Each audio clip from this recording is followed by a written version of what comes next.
Welcome to the Audio Architect SoundWeb London Automixer Part 1 overview.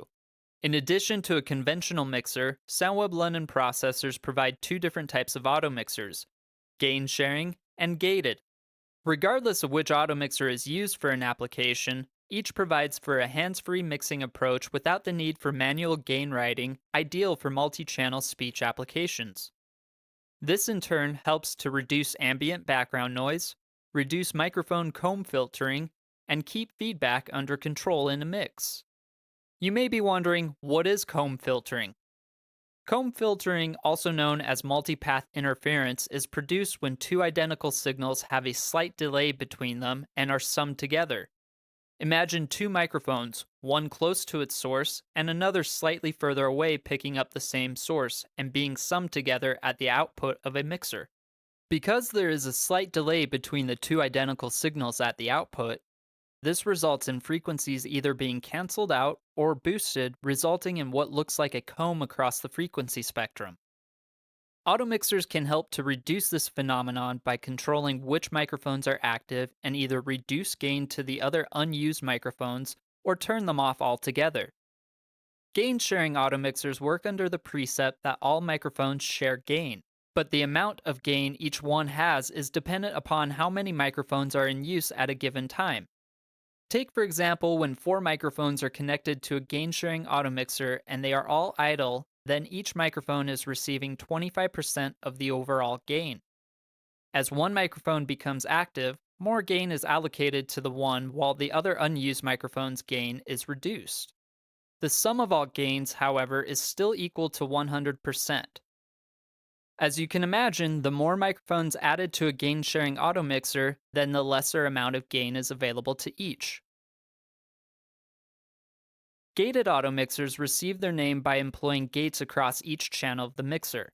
The gate will open conditional upon not only the signal passing the gate threshold, but also a priority scheme and allowable number of open microphones in the system. Take, for example, when we have four microphones, a priority scheme of 1 to 32, with 1 being the highest priority, can be assigned to a channel. Microphones can either be assigned the same priority scheme, or in some cases, microphones could be given a unique one. If we were to allow just one microphone to be open at a time, then when two microphones pass the gate threshold, the gated automixer will compare the priority schemes and open the gate for the channel having the highest priority, allowing it to pass to the output. If the number of open microphones is increased to 2, then it would be possible to have two gates opened. If a third channel with a higher priority than one of the other two active microphones is detected crossing the gate threshold, then the microphone with a lower priority will have its gate closed, and the higher priority channel will then be allowed to pass to the output.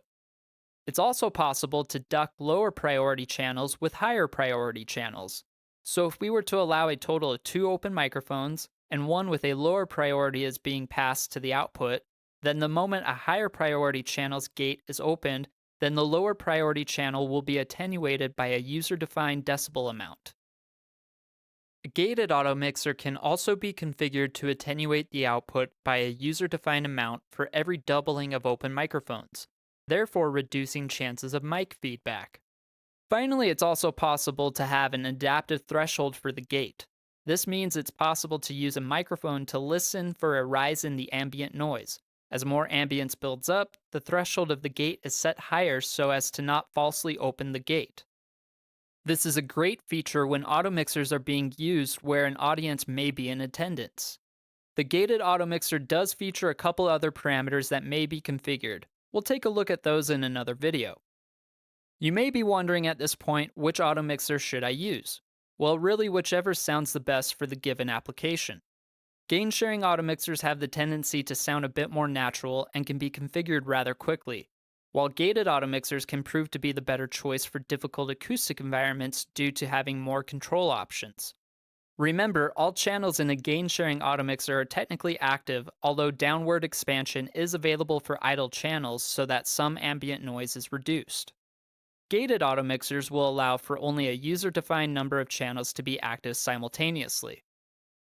Because channels in a gain-sharing automixer are always active, then there's a less likely chance of the beginning of sentences to be cut off, while using a gated automixer may result in hearing the gate open and close due to improper settings.